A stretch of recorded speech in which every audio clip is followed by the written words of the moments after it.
রমজান মাস, এই মাসটি শুধু একটি মাস নয়, এটি আল্লাহর বিশেষ রহমতের দরজা খুলে দেওয়ার মাস।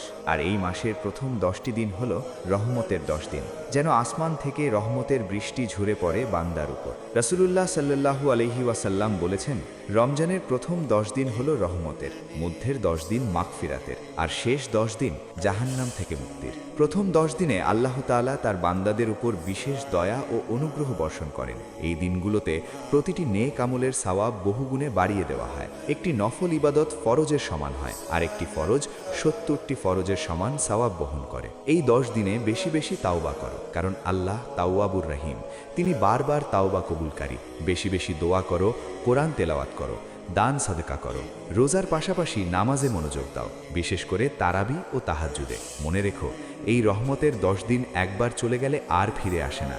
হয়তো এই রমজানে তোমার জীবনের শেষ রমজান, তাই প্রতিটি মুহূর্তকে গনিমত মনে করো। আল্লাহ আমাদের সকলকে রমজানের প্রথম 10 দিনের রহমত পূর্ণভাবে অর্জন করার তৌফিক দান করুন। আমিন।